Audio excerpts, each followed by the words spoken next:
디멘전 투자부문 송재경 대표 함께하겠습니다. 어서 오세요. 안녕하세요.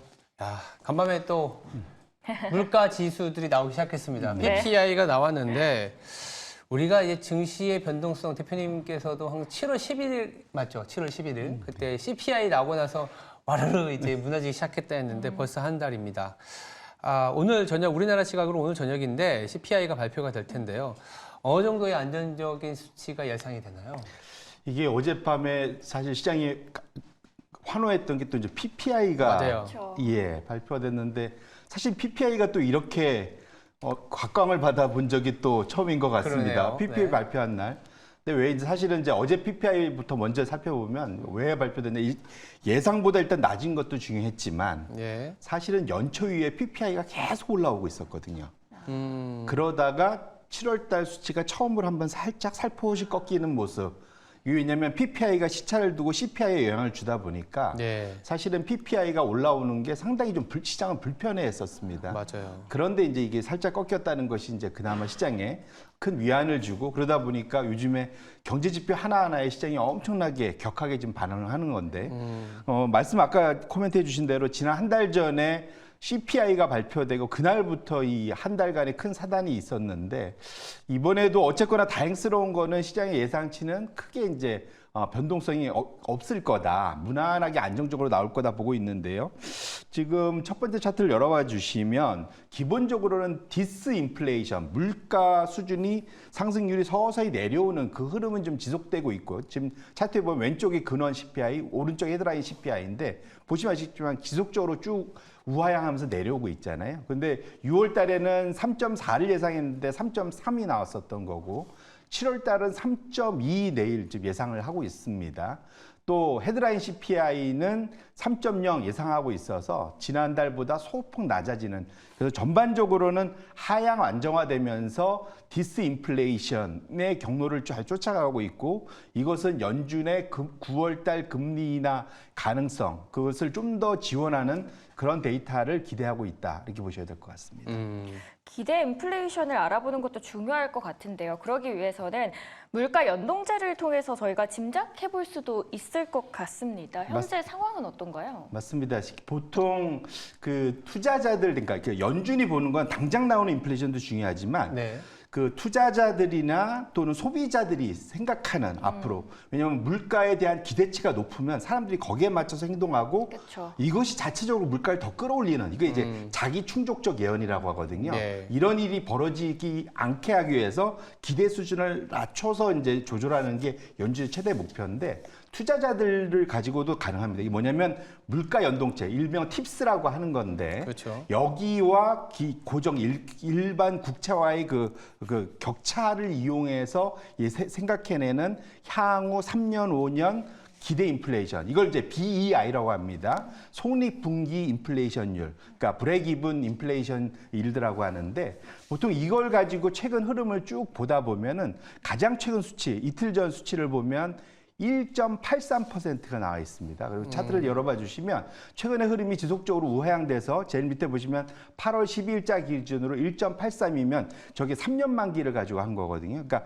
3년 후에 시장에서 기대하는 투자자들이 예상하는 물가 수준은 1.83 정도다라고 보면 이게 연준의 장기 목표 타겟인 2% 이하에 가 있잖아요. 그럼 적어도 투자자들은 일단 물가는 잡혔다라고 인정을 하고 있다는 측면에서는 좀 다행스러운 수치가 나오고 있다 이렇게 말씀드립니다.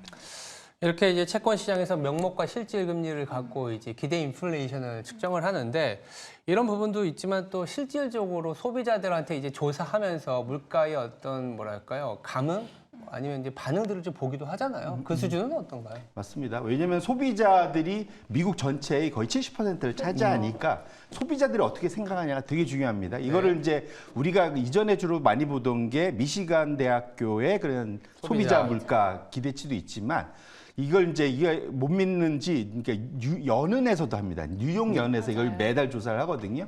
근데 여기에 수치를 보시면 지금 3년 후 시점에 소비자들이 어떻게 생각하냐. 평균 중간값이 지금 기대가 지금 지난달에는 2.9였는데 이번에 월요일 날 발표된 거 보면 2.3까지 내려왔어요. 그러면 이제 연준의 목표치 2%에 거의 근접한 수준이 나오는데 흥미로운 건 저거를 이제 그 소위 교육 수준별로 했을 때 고졸이나 고졸 미만, 상대적으로는 이제 저임금일 가능성이 높은 분들이시죠.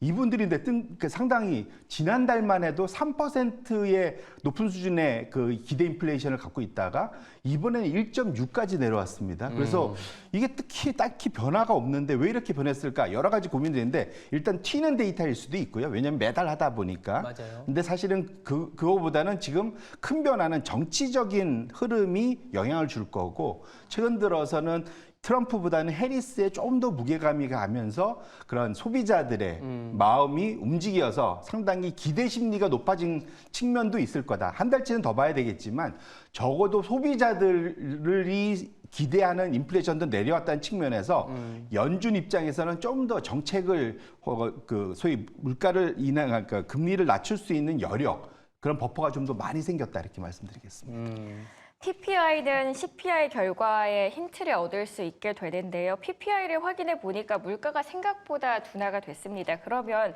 CPI에 대한 긴장감을 조금은 내려놔도 될까요? 그랬으면 좋겠는데. 그러니까 이코노미스트, 투자자, 소비자 지금 우리가 봤던 것도 이 세 가지 다지 않습니까? 네. 맨 앞에 그러니까 이제 컨센서스.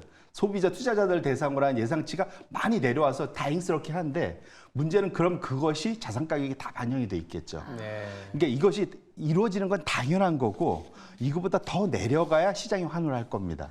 문제는 그래서 이게 오히려 지금 기대치가 너무 높아진 것이 우리가 이번에 2분기 실적에서 봤잖아요. 기대치가 높으면 이게 실망도 좀 컸던 그렇죠. 그런 측면에서 놓고 보면 오늘 CPI가 PPI처럼 다행스럽게 예상보다 많이 낮았으면 좋겠는데 많이 안 하니까 비슷하게 나오면 그냥 시장은 가만히 있을 것 같고요.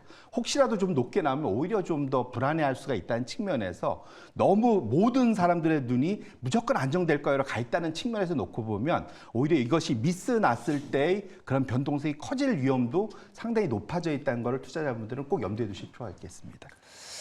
CPI가 사실 경기의 어떤 과열이나 침체의 또 바로미터이기도 하고 너무 과열되면 연준이 금리를 올리면서 이제 시키는 거고 너무 침체되면 금리를 낮추면서 이제 부양을 하는데 이 CPI와 어떻게 보면 좀 연결이 되는 업종이 소비재일 수밖에 없을 것 같아요. 그래서 두 번째 이슈는 소비재와 관련된 얘기를 좀 해보면서 투자 아이디어를 가져가 볼 텐데 간밤에 또 스타벅스 급등을 했더라고요. 맞습니다. 지난 한 달간 미국 소비재 내에서도 수익률 격차가 소비재도 보면 필수 소비재가 있고 재량 소비재가 있지 않습니까? 지금은 어떤 상황인가요? 맞습니다. 이게 그러니까 필수 소비자라는 거는 예를 들면 우리가 늘 먹는 먹거리들. 그러니까 안 먹고 못 살잖아요. 경기가 안 좋아져도 이제 먹어야 되는. 예를 들면 기저귀 이런 거 없을 수 없잖아요. 그렇죠. 예를 들면 이런 것들 이런 게 필수 소비재입니다.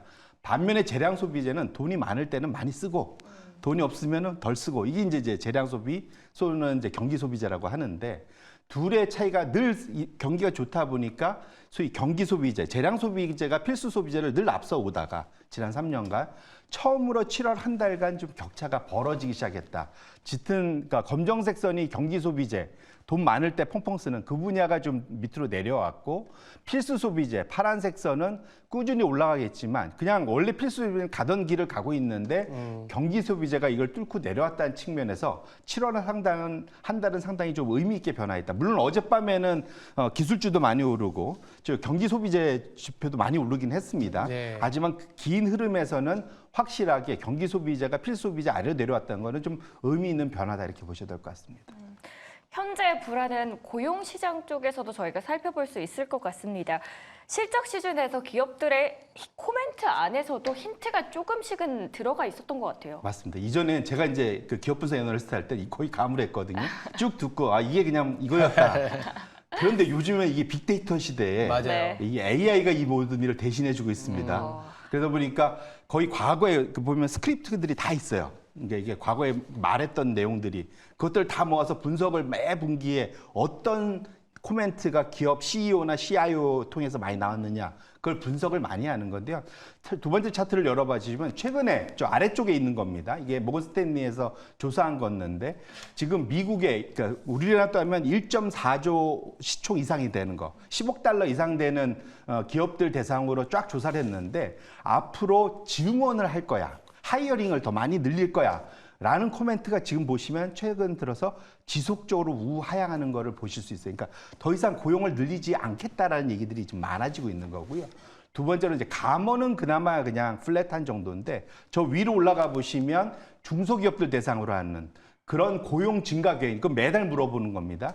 확실히 고용 증가 계획이 있다는 기업들의 비중이 지속적으로 좀 줄어들고 있고요.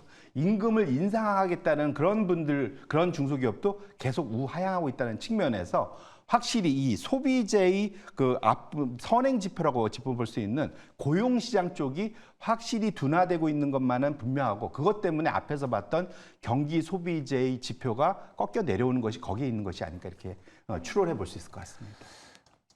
지금 보면 물가도 내려오고 있는데 경기 소비재도 둔화된 거는 사실 미국의 이제 경기 특히 소비와 관련된 둔화 시그널은 확실하다라고 볼 수 있는 것 같고요. 다만 이제 시장에서 이제 끈을 놓지 않고 있는 거는 이런 상황에서 앞으로의 시장에 대한 성장의 아이디어를 줄 수 있는 그 포인트를 거의 대부분의 섹터에서 AI에 대한 투자, 소비재에서도 AI를 투자하게 되면 뭐 고용이 없이도 뭔가 여러 가지 일들을 할 수 있고 아니면 산업재도 마찬가지고 IT야 뭐 두말할 필요 없지 않습니까? 최근에 이제 실적 발표에서 빠질 수 없는 게 AI와 관련된 코멘트인데 최근에 이 흐름들은 어떻게 돼가고 있나요? 뭐 확실히 지난 한 2년간 가장 공격적으로 기업들이 실적 시즌에 언급한 게 AI입니다. 왜냐하면 AI 투자만 한다고 그러면 주가가 올랐기 때문에 네. 너도 나도 AI, 뭐 이건 미국뿐 아니라 우리나라도 마찬가지였죠. 확실히 보시면 AI에 대한 언급이 확실하게 많이 올라왔다는 걸, 그리고 거의 역대 최고로 많이 언급되고 있는 건 분명한데 살짝 제가 표시를 한 거 보면 2분기에 들어서 지난 분기에 대비해서는 조금 내려간 거, 요게 좀 확실히 조금의 변화, 굳이 말 표현하자면. 그다음에 두 번째로는 최근 들어서 가장 많이 역대 최고로 많이 올라간 게 생산성과 관련된, 그러니까 효율성과 관련된 언급이 어마어마하게 좀 많이 올랐다. 역대 최고로 올랐다. 결국은 우리가 늘 봤듯이 AI 투자 좋은데 그렇게 돈 많이 들여서 투자했으면 생산성을 높일 수 있겠어? 결국 그걸 통해서 돈을 많이 벌 수 있겠어? 이 얘기를 이렇게 지속적으로 더 많이 부른다는 게 의미 있고요. 여기 차트에는 없지만 이번에 가장 사상 최대로 많이 늘어나는 게 프리 캐시 플로우라는 겁니다. 우리로 말하면 잉여 현금 흐름. 결국은 영업에서 돈을 벌고 이걸 가지고 투자를 하잖아요. 투자 돈 나가고. 그럼 남는 걸 보통 이걸 잉여 현금 흐름이라고 하거든요. 이 현금 흐름이 얼만큼 늘어날 거니 이 질문 많고 이거를 어디다 쓸 거냐 이 질문이 엄청 많았다는 거죠. 그러니까 결국은 이전보다는 투자자들이 훨씬 더 깐깐하게 기업들의 현금 흐름에 대해서 체크하고 있다는 것도 우리가 꼭 지켜볼 필요가 있겠다 이렇게 말씀드립니다. 시장 변화에 걸맞게 저희가 포트폴리오를 잘 만들어야 될 것 같은데요. AI 조금씩 식어간다라고 이야기를 하셨습니다. 근데 또 보면 엔비디아가 이틀 연속 올라가고 이걸 담아야 될지 말아야 될지 고민도 되거든요. 포트폴리오를 어떻게 구성하는 게 가장 좋을까요? 물론 지금 가장 핫한 건 여전히 AI입니다. 그래서 AI 또 돈도 잘 벌고 있어요. 특히 엔비디아는. 문제는 여기서 더 2배, 3배 갈 거냐. 거기에 대한 확신이 결국 확률 게임이잖아요. 그렇죠. 그러니까 결국은 1년 반, 2년 동안 어마어마하게 말리 오른 상태에서 여기서 더 얼마나 올라갈 거냐에 대한 이제 확률 배팅을 한다면 가능성은 점점 줄어들고 있는 것만은 분명한 것 같아요. 그걸 염두에 본다면 확실히 이런 큰 변곡점이나 그러한 흐름, 모멘텀이 바뀌는 시점에서 우리가 봐야 될 게 최근 들어서는 경기 방어주지 않을까. 그래서 성장과 같이 또 경기 민감과 경기 방어 이 두 가지의 큰 양대 그런 대칭점에 있는 그러한 변수들 측면에서 놓고 보면 이전에는 성장과 경기 민감에 그런 웨이트가 실렸었다면 이제는 가치와 경기 방어 쪽으로 점점 무게중심이 흘러갈 수 있는 상황에 있다는데요. 대표적으로 상대 성과를 보면 좋을 것 같습니다. 지금 파란색 선이 S&P 500이고 짙은 검정색 선이 경기 방어 업종의 S&P 500 대비의 이제 상대 성과인데요. 경기 업종이라는 건 특히 이제 세 가지입니다. 유틸리티, 건강관리, 필수소비자 아까 우리가 봤던 그렇죠. 이런 것들, 이것들이 기존 지수 대비 결국 성장이나 경기 민감 업종에 비해서 상대적으로 지금 역대급으로 많이 낮아진 그러한 지금 상대 성과를 보이고 있다. 쌓아졌다는 거죠. 근데 이것이 대략 20년 터울로 업앤다운 있는 거죠. 10년 오르고 10년 떨어지고. 근데 지금 딱 이게 1970년대 이후로 10년 오르고 10년 떨어지고 10년 오르고 10년 떨어지고 지금 다시 10년 올라갈 타이밍에 저서히 와가지 않느냐라고 생각해 볼 수 있는 수준까지 내려와 있기 때문에 우리 투자자분들 좀 길게 보시는 분들은 포트폴리오 측면에서는 경기 방어 업종을 일정 부분 가져가시는 것이 훨씬 더 마음 편하게 투자할 수 있겠다 이렇게 말씀드립니다. 네, 포트폴리오에 대한 고민 있으신 분들은 경기 방어 업종에 대한 관심을 조금 더 많이 가지시는 게 좋을 것 같습니다. 지금까지 디멘전 투자부문 송재경 대표 함께했습니다. 고맙습니다. 네, 감사합니다. 고맙습니다.